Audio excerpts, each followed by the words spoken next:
ছেলে মেয়েদের মধ্যে সমতা আনতে বিবাহে যৌতুক প্রয়োজন।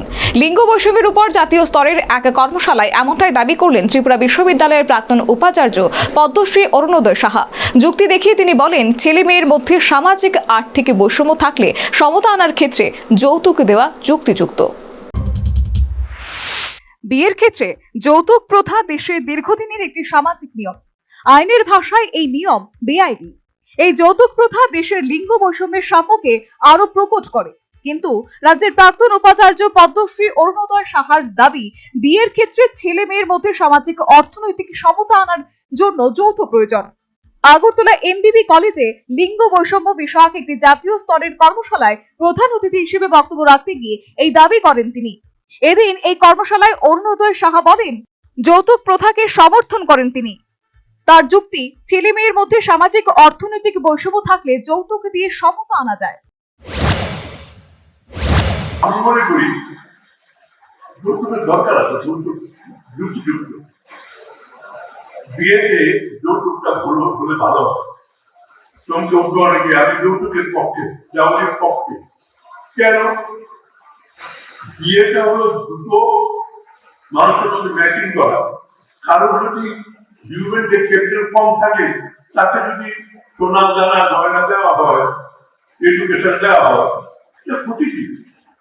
যদি কেন দেওয়া হচ্ছে, যে বিয়েটা হচ্ছে হয়তো পাত্র ডাক্তার, পাত্রী কোনো স্কুলের শিক্ষিকা, তো তাকে তো কিছু যৌতুক দিতেই হবে।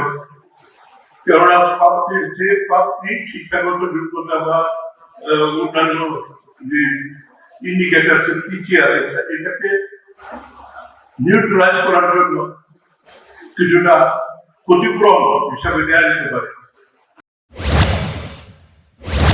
বিয়ের ক্ষেত্রে মেয়েদের সামাজিক অবস্থার উন্নত হলে সেক্ষেত্রেও যৌতুকের সমর্থন করেন তিনি। যদি বিয়ে পাস হয়, পাত্রী যদি আমি বেশ ডাক্তার হয়, সেখানে কি দেওয়া হবে নাকি? অ্যাম্বাসেডর গাড়ি পাত্রকে দেওয়া হবে, বা গাড়ি আসতে স্কুটি আছে বলে। মোদ্দা কথাটা হলো, পাত্র পাত্রীর বিয়ের মধ্যে যার কম আছে, মূল্য আছে, তাকে বাবা মার তরফ থেকে এটা পূরণ করে দেওয়া। তো দোষের কি আছে?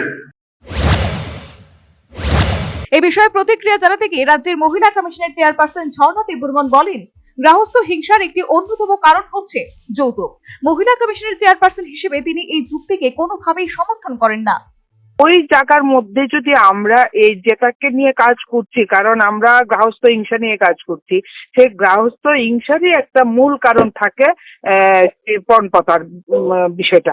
তো পণ প্রথাটা তো আমরা শুধু না, আমাদের সরকার, যে কোনো সরকার বা সরকারি ভাবে এটাকে নিষিদ্ধ করা আছে, যে সরকারি ভাবে পণ প্রথা নিষিদ্ধ করা আছে। তো এটা তো আমরা কিছুতেই মেনে নিতে পারছি না যে মহিলা উইক হলে বা মহিলা এডুকেশন কম হলে বা তার যদি পারিবারিক অবস্থা উইক থাকে ছেলের তুলনায়, তাহলে তাকে পণ দিয়ে বিয়ে দিতে হবে, সেটা আমরা কিছুতেই মেনে নিতে পারবো না। তাহলে জেন্ডার ইকুইটি কথাটা আর কোন রকম মূল্যবোধে আমাদের আগামী জেনারেশন।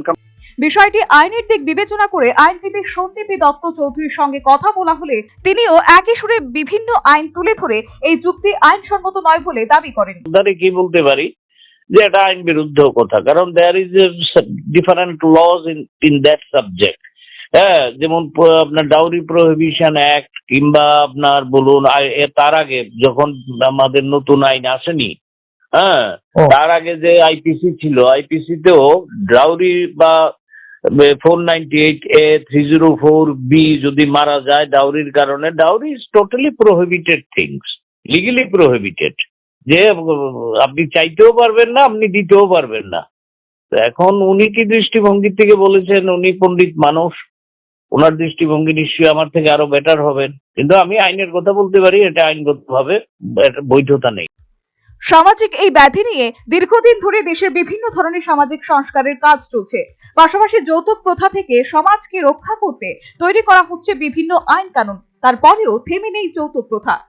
এরই মধ্যে লিঙ্গ বৈষম্যের বিষয়ে জাতীয় স্তরের কর্মশালায় যৌতুকের পক্ষে প্রাক্তন উপাচার্য পদ্মশ্রী অরুণোদয় সাহার এই দাবি যৌতুক প্রথাকে উৎসাহিত করবে বলে মনে করা হচ্ছে।